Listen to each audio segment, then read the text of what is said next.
নমস্কার, আমরা এই মুহূর্তে রয়েছি 0 নম্বর স্পারে ভোলারহাট সংলগ্ন এলাকায়। গ্রাউন্ড জিরো থেকে আমরা আপনাদের সামনে ছবি তুলে ধরবো। তো রুবেলবাবু, এর আগেও আপনি এসেছিলেন। আজকে আপনি বিস্তারিত সম্পর্কে, আজকের যে তিস্তা নদীর পরিস্থিতি আছে সে সম্পর্কে আমাদের একটু দর্শকদের জানালে ভালো হতো। আজকের যে এই মুহূর্তে যে পরিস্থিতি রয়েছে আপনারা দেখতে পাচ্ছেন, সেই সরাসরি ছবি। অনেকেই গবাদি পশু নিয়ে আসছে, তার মানে এদিক ওদিক তারা কিন্তু অলরেডি চলাফেরা করছে। দেখুন সেই ছবি, আমি ক্যামেরাম্যানকে অনুরোধ করবো সুন্দরভাবে দেখাতে। সেই ছবি আপনারা দেখতে পাচ্ছেন। তারা কিন্তু নর্মালি যেইভাবে তারা জীবনযাপন করে সেই ছবি আমরা দেখতে পাচ্ছি, অনেকগুলো গবাদি পশু। এবং তার সাথে সাথে কিন্তু আরেকটা জিনিস আপনারা দেখতে পাচ্ছেন যে ওই একটু দূরে আমরা দেখতে পাচ্ছি যে অনেকেই কিন্তু অন্যান্য দিনের মতন করে তারা কিন্তু বেশ এদিক ওদিক চলাফেরা করছে। যদিও আবহাওয়া দপ্তর এবং হলদিবাড়ি ব্লক প্রশাসন অ্যালার্ট জারি করে রেখেছে, তার পরবর্তীতেও কিন্তু সেরকম এমনটা বন্যার যে অবনতি সেটা কিন্তু এখন পর্যন্ত দেখা যাচ্ছে না।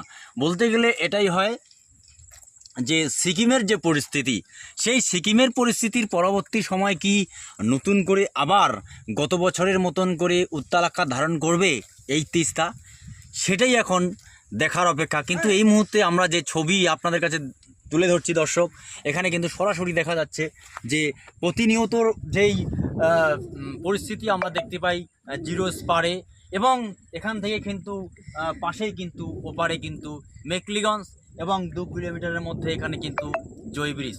সেই পরিস্থিতিতে একটা বিষয় যেটা পরিষ্কার দেখা যাচ্ছে যে আকাশ কিন্তু মেঘলা রয়েছে ঠিকই, কিন্তু তিস্তায় কিন্তু সেরকম যে বন্যা, সেই বন্যার কিন্তু অনেকটা উন্নতি হয়েছে।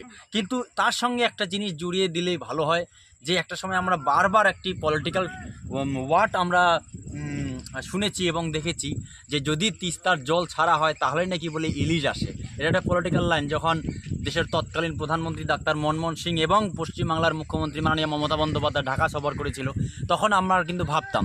তো সেই দিক থেকে এখন কিন্তু প্রচুর পরিমাণে জল কিন্তু অলরেডি তিস্তা দিয়ে যাচ্ছে। এখন ইলিশ আসবে কি না, বা এই ইলিশ আসলেও হলদিবাড়ির মার্কেটে এই ইলিশ কতটা প্রভাব পড়বে আমরা জানি না। ক্যামেরাম্যানকে অনুরোধ করব, সুন্দরভাবে তারা এপার ওপার কিন্তু সাধারণ মানুষরা করছে।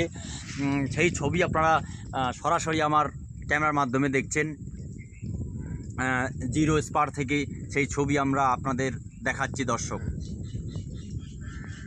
যদি এই সমস্ত ভিডিও ভালো লাগে তাহলে অবশ্যই চ্যানেলটিকে আপনারা লাইক, শেয়ার, কমেন্ট করবেন এবং সাবস্ক্রাইব করতে ভুলবেন না। আপনার সুন্দর করে সেই ছবি আমি ক্যামেরাম্যানকে বলবো একটু তুলে ধরতে। এখানে আমরা সেই কারণেই আসা যে অ্যাকচুয়াল বাস্তব পরিস্থিতি কি রয়েছে, মাটি লেভেলে কি পরিস্থিতি রয়েছে। আমাদের খবর একদম সাদাকে সাদা বলা, কালাকে কালা বলা, আমরা রং চড়িয়ে কথা বলি না। তাই আজকে ক্যামেরাম্যান শাহনাজ হোসেনের সঙ্গে আমি মোহাম্মদ রুবেল, এবং সেই ছবি আপনারা সরাসরি দেখছেন। আমি ক্যামেরাম্যান সাদ্দাম হোসেনকে বলবো সেই ছবি সুন্দরভাবে তুলে ধরতে। সেই ছবি আপনারা সরাসরি দেখছেন।